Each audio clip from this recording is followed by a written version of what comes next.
stunning comments from Donald Trump's daughter-in-law, Lara Trump, who now runs the RNC, about voting in America.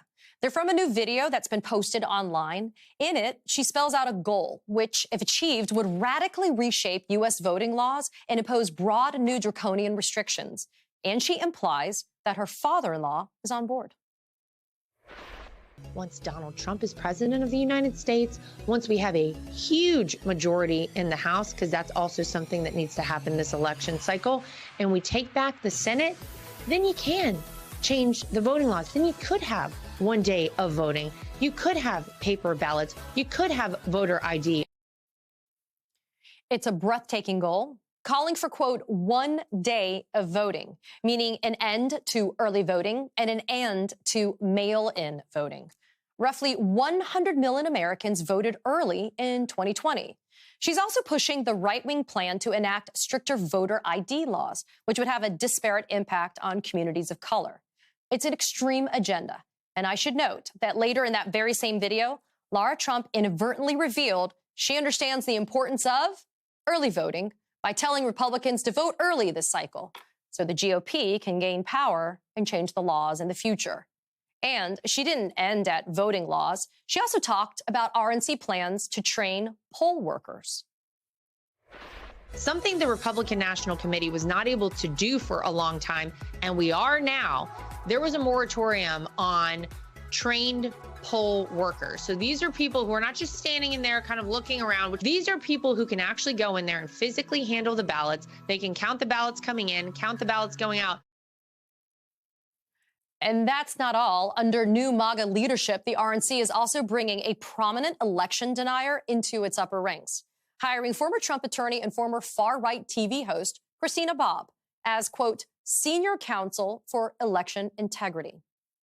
Bobb worked to raise money for the GOP's Arizona election audit. She publicly urged Mike Pence not to certify the 2020 election results. She even wrote a book called Stealing Your Vote, which pushed the big lie and included an introduction by Steve Bannon. It's becoming glaringly apparent that Donald Trump absolutely crushed Joe Biden in the election. The Democrats and never-Trumpers installed the Dominion voting system in key locations with the intent to rig elections. It's treasonous for our federal government to take away our rights and hide it from us and lie about it and rig an election and install an illegitimate president. That is what happened. Joining me now is David Jolly, former Republican congressman from Florida. He is no longer affiliated with that party. David, it's good to see you. I want to play those new comments from Lara Trump again, because they're that important. And then I want to get your take on the other side. Take a quick listen. Once Donald Trump is president of the United States, once we have a huge majority in the House, because that's also something that needs to happen this election cycle, and we take back the Senate, then you can change the voting laws. Then you could have 1 day of voting. You could have paper ballots. You could have voter ID. I mean, the perversion, David, of what she's saying with the backdrop of that music, that's bizarre, right? But I mean, putting that aside, they're saying it all out loud. They don't care who's listening. I mean, David, this is not funny.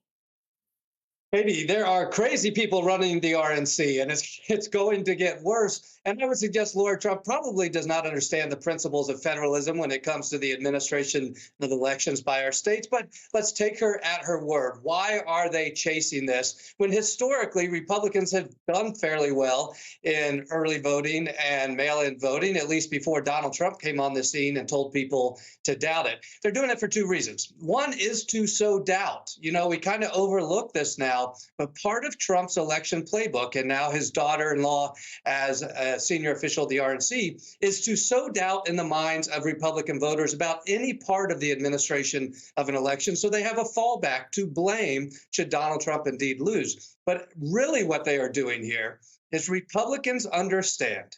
They understand that the more voters who vote, Democrats win.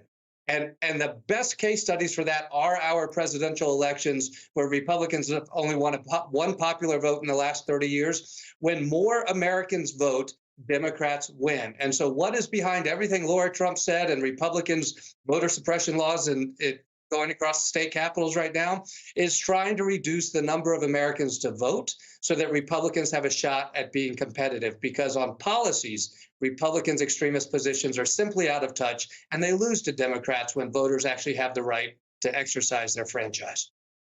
I mean, the irony is not lost. I mean, this idea of rigging an election, because that's really what she's proposing, right? She's proposing rigging how the voting system goes down. But here's the ridiculousness about this position, right? Because in the last year, there are some D.C. Republicans, for example, that are saying that the party actually should do more to encourage their voters to do early voting. So what's the logical reason why MAGA leaders are ignoring those calls, and then you see Lara Trump say no early voting? You know, it is all informed by Donald Trump's opinion on this, and whoever can figure out what's inside his head, I guess, would win the award. But to your point, take the state of Florida, where it was a swing state, a purple state. Now, arguably, Republicans have taken control, taken a supermajority in Tallahassee and the governorship for, 3 or 4 successive terms. They used very well, the Republican Party of Florida used early voting and mail-in voting much better than Democrats did. And so when Donald Trump, recall a few years back when he threw cold water on this, it was a lot of Republican state parties who said, hey, Mr. Trump, do not discourage this because this is a good tool for Republican parties. But Donald Trump sowed doubt, and ever since then, we have seen the attrition of Republican voters voting early and by mail. We have seen Democrats maximizing the opportunity, which is why you see Lara Trump saying, wait. If it's a tool by which Democrats can now beat us, we're going to see if we can ban it.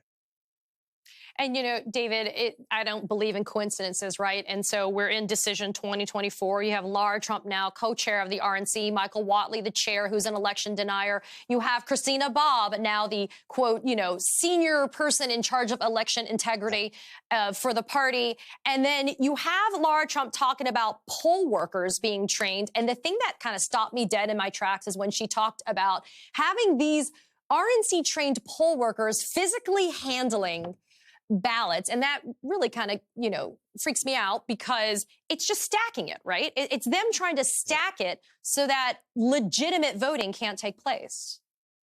Yeah, you're exactly right, Katie. Why would it be important to Lara Trump to have MAGA Republicans touching ballots? I mean, think about that. Unless they're actually there to change the vote or to somehow impact the election through other means than the voters actually casting their vote, why would it matter the party registration of a poll worker? Look, in jurisdictions across the country, you have nonpartisan employees, volunteers who are poll workers, but then the parties also get to appoint in most jurisdictions an observer where they stand and they watch and they make sure the administration of the election is done with fidelity.